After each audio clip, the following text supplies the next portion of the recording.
So just few days ago, President Akufo-Addo demanded compensation for the damage caused by the slave trade in Africa.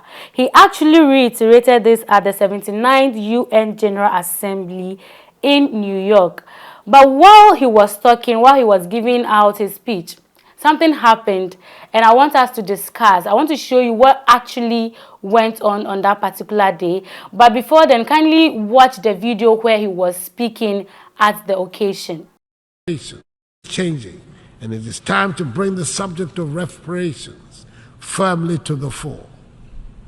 Granted, the current generations are not the ones that engaged in the slave trade, but that grand inhuman enterprise was state-sponsored and deliberate, and its benefits are clearly interwoven with the present-day economic architecture of the nations that designed and executed it.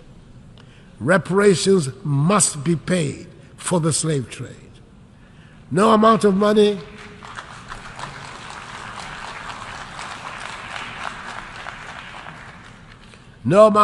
will ever make up for the horrors, but it would make the point that evil was perpetrated, that millions of productive Africans were snatched from the embrace of our continent and put to work in the Americas and the Caribbean without compensation for their labor.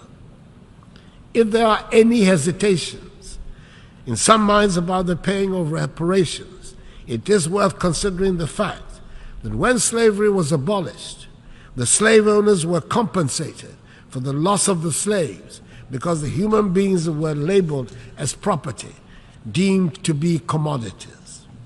Surely, this is a matter that the world must confront and can no longer ignore.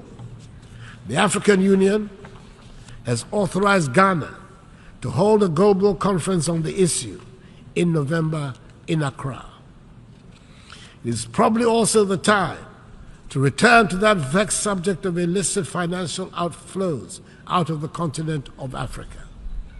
I refer to the report of the panel chaired by the highly respected former South African President Thabo Mbeki on the illicit flow of funds from Africa, which states that Africa is losing annually more than 88 billion United States dollars through illicit financial outflows. Yes, those monies too must be returned to the continent. It is difficult to understand why the recipient countries are comfortable about retaining such funds and are happy to call those countries from whom the monies are taken as corrupt. I believe that a joint task force of the African Union Commission and the OECD Secretariat under the auspices of the United Nations should be charged to find ways of stopping. This is Authentic Plus TV. Kindly do subscribe, share and like. Also follow us on all social media platforms. So while he was talking at that particular day, Ghanaians living in the US came out of their homes to protest, telling President Akufo-Addo to release the arrested protesters who were demonstrating against the illegal mining few days ago in Ghana. According to them, they are not in support of the arrest of some of the protesters arrested during that day. So they are asking Akufo-Addo to release the protesters. Let's watch the video. Stop illegal mining in Ghana. Stop illegal mining in Ghana. President Akufo-Addo. Stop illegal mining in Ghana.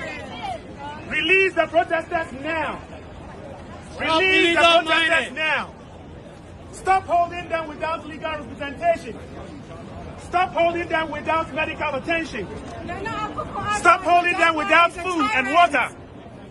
Ghana's president is involved in illegal mining, arresting protesters without legal representation, holding them for days without food and water. And he's here talking about environmental issues. Kindly share your opinion on this particular video under the comment section. My name is Haratete. Kindly do subscribe, share and like. Also follow us on all social media platforms.